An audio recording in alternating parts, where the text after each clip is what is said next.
नमस्कार दोस्तों, आप सभी का स्टॉक इसी में स्वागत है। दोस्तों, नंबर्स कभी झूठ नहीं बोलते। जैसे ही आपको रेड फ्लैग दिखे तुरंत स्टॉक से दूर भाग जाइए। हम बात कर रहे हैं आज गुजरात कॉन्टेक्स्ट शेयर के बारे में। ये इस कंपनी का मार्केट कैपिटल है 113 करोड़ का है और कंपनी का करंट प्राइस चल रहा है इस समय 11.4 रुपीज, यानी कंपनी एक पैनी स्टॉक बन चुकी है। कंपनी का डेट है 0.89 करोड़ का। कंपनी का अर्निंग पर शेयर चल रहा है इस समय 0.06, यानी कंपनी कुछ कमा नहीं रही। यहाँ पर वो 1 रुपया भी नहीं कमा रही है कंपनी। जब कंपनी 1 भी रुपया नहीं कमा रही तो हम उसमें इन्वेस्ट ही क्यों करें। कब, लेकिन कंपनी को यहाँ पे रिवॉर्ड कितने का हो रहा है, 192, यानी लोगों को अभी भी लग रहा है कि ये शेयर यहाँ से मल्टीबैगर बन सकता है। लेकिन ऐसा क्यों, ये क्यों ही बनेगा मल्टीबैगर? इसके अंदर क्या है ऐसा जो कंपनी मल्टीबैगर बनेगा? बिल्कुल नहीं, ये कंपनी बस और बस ये रेड फ्लैग बना सकता है। चलिए हम देखते हैं इसके रेड फ्लैग्स को कि कहाँ कहाँ पे कंपनी में रेड फ्लैग है। सबसे पहले हम इसके फाइनेंशियल्स में जाएंगे, प्रॉफिट एंड लॉस को देखेंगे, इसके हम यहाँ पे सेल्स को देखेंगे। आप सेल में देखिए, आप सोचेंगे अरे कंपनी रेवेन्यू जनरेट तो कर रही, थोड़ी कर रही है। अगर ये पेनी स्टॉक है, अगर कंपनी छोटी है तो इतना काफी ज्यादा हो गया कंपनी के लिए यहाँ पे रेवेन्यू जनरेट करना, यहाँ पे जो भी कर रही है कंपनी। आप देखिए ना, कंपनी की प्रॉफिट देखिए, जो भी जनरेट करे उसमें कुछ भी कमा पा रही है क्या? वो 1 करोड़ भी यहाँ पे कमा पा रही है कंपनी? नहीं, कंपनी असमर्थ है यहाँ पे 1 करोड़ भी कमाने के लिए। आप कंपनी के यहाँ पे देखिए, कंपनी के नेट प्रॉफिट पे जरा नजर डालिए। कंपनी यहाँ पे 1 करोड़ उसने एक साल में भी नहीं कमाया है। आप देखिए 0.22 करोड़, यहाँ पे 0.19। क्या है ये? ऐसी कंपनी कैसे सरवाइव करेगी? आपको लगता है क्या कंपनी यहाँ पे 11 रुपया भी डिजर्व करती है? जो कंपनी 1 रुपया भी, यानी कि 1 करोड़ भी ना कमा रही हो, जिसका रेवेन्यू जनरेट नहीं कर रही है, ना कोई प्रॉफिट कमा रही है कंपनी, कोई मुनाफा ही नहीं है, तो क्या वो कंपनी यहाँ पे 11 रुपया भी डिजर्व करती है? ऐसे में क्या रिटेलर्स को यहाँ से निकल नहीं जाना चाहिए कि कंपनी जब कुछ कमा नहीं रही है तो ऐसे स्टॉक्स में हम क्यों इन्वेस्ट करें? ये कंपनी कभी मल्टीबैगर बन सकती है? आपको लगता है ऐसे स्टॉक्स मल्टीबैगर बनते हैं कि जो 1 करोड़ भी ना कमा रहा हो, इसका कोई मुनाफा ही ना हो कंपनी का?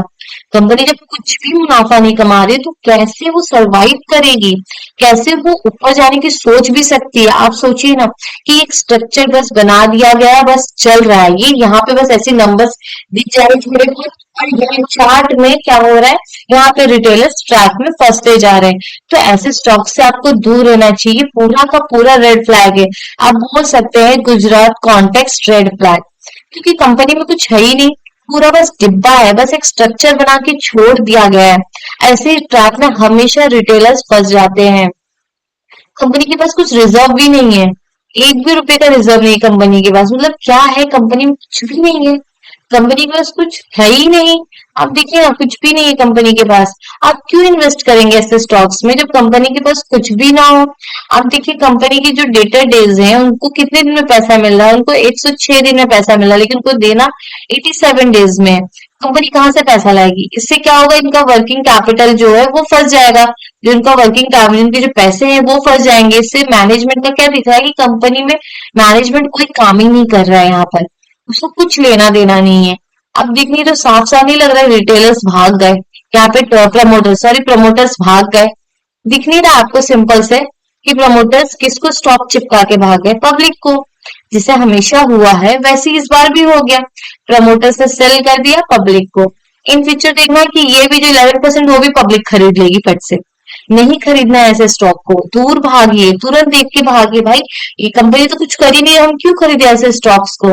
हमेशा आप दूर भागिए। अगर आप मार्केट में नए हैं तो प्लीज आप पहले स्टॉक से दूर रहिए, वो आपके लिए है ही नहीं। जो बड़े बड़े इंस्टीट्यूशनल्स है वो इस चीज को मैनिपुलेट करने के लिए है, कि मैनिपुलेट करते हैं इसके अंदर, ताकि वो ऐसे स्टॉक्स में पैसे कमा सकते हैं। उनके लिए पॉसिबल है क्योंकि बहुत बड़ा अमाउंट लेके बैठते हैं। लेकिन हम 10-20 हजार, आप सोचते हैं कि 10 हजार लगा देते, क्या ही हो गया, डूबेगा तो 10 हजार डूबेगा, डूबेगा नहीं तो मल्टीप्लाई नहीं, वो आपका पैसा डूबेगा ही डूबेगा। वो मल्टीप्लेयर बन ही नहीं सकता। अगर आप सोचिए कि एक चांस लेते बन जाएगा, नहीं बनेगा। आप सोचिए ही मत वो बनेगा, तो वो डूब ही जाएगा, जो आपका प्रिंसिपल अमाउंट है डूब जाएगा। ऐसे स्टॉक्स में आप इन्वेस्ट करिए ही मत, क्योंकि ये स्टॉक बना ही नहीं है ऊपर जाने के लिए। ये तो सिर्फ और सिर्फ यहाँ पर ये जो प्रमोटर्स है इनके निकलने के लिए बना है। आप देखिए प्राइस वापस ऊपर जा रहा है। अगर हम इसका हाई देखे अप्रोक्स, तो अगर ये होगा 15-16 रुपए के आसपास इसका हाई होगा। अब देखिए प्राइस अब ऊपर जा रहा है एक अच्छे वॉल्यूम के साथ। अब हो सकता है यहाँ पर अब प्राइस ऊपर जा रहा है, रिटेलर्स बाय कर रहे होंगे, लेकिन ये ऊपर जा नहीं पाएगा। यहाँ पे जो है ना, ये जो रेंज आप देख रहे हैं, ये पूरे रेंज में सेलर्स बैठे हैं। जैसे प्राइस ऊपर जाएगा ना, अभी इसके नीचे आने का टाइम हो ही गया है, बस ऊपर जाएगा, यहाँ पे इसको सेलिंग फेस करना होगा, फिर रेंज रिटर्न नीचे आएगा।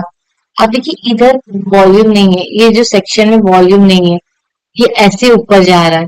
आपको क्या लगता है ये सरवाइव करेगा? ये बिल्कुल सरवाइव नहीं करेगा। आप इसके पैटर्न पे नजर डालिए, आइए पैटर्न को देखते हैं हम। आइए, ये देखिए काफी समय नीचे रहा, ये देखिए यहाँ भी सेम पिक्चर, काफी टाइम ये प्राइस नीचे की ओर रहा, फिर ऊपर गया, ये ऊपर गया, फिर नीचे आया, फिर इधर नीचे नीचे साइडवेज, फिर ऊपर गया, फिर ये साइडवेज साइडवेज। आपको क्या लगता है ये जो है, ये इसको तोड़ने मिलेगा? बहुत मुश्किल है कि ये जो यहाँ पे रेसिस्टेंस है ये ब्रेक कर सके, बहुत ज्यादा मुश्किल है।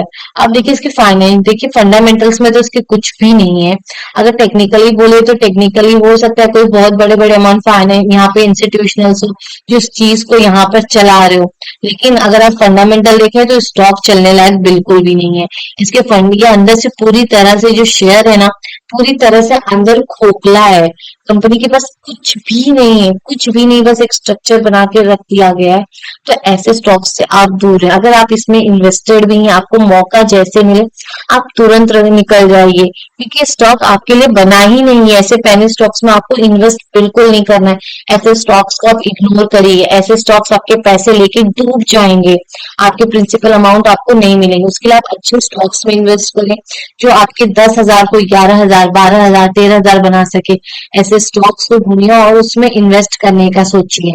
तो दोस्तों आज के लिए यही रुकते हैं। अगर वीडियो आपको यूजफुल लगा है तो लाइक, कमेंट, सब्सक्राइब जरूर करें।